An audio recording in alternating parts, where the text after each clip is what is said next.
everyone, and Merry Christmas from Hauntformer and the Glog, my two channels on YouTube.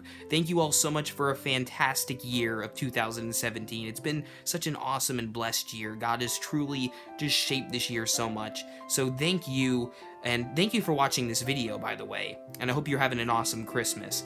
Today, we're going to be talking about a word that you usually hear around Christmas time, but you may not know exactly what it means. And this word is joy.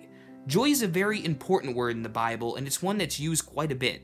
And you often hear it around Christmas time as well. There's a famous passage in Luke chapter 2 that you usually hear around Christmas time, referring to the joy people experienced when they heard about the baby Jesus, the fact that he brings joy to the world. But where does joy exactly come from?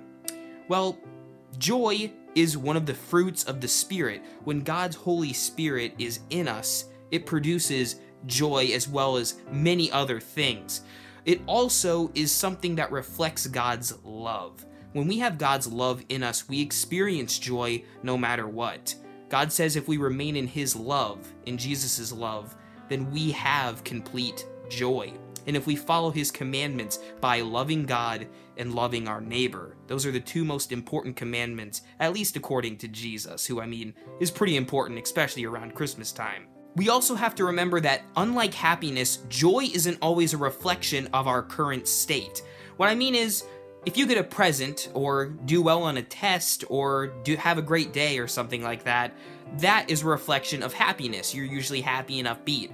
But joy pushes through even our emotions and current situations. Jesus experienced joy even while dying for us. He had the most punishment, the most severe life. He was a man of despair in many ways, but also a man of joy.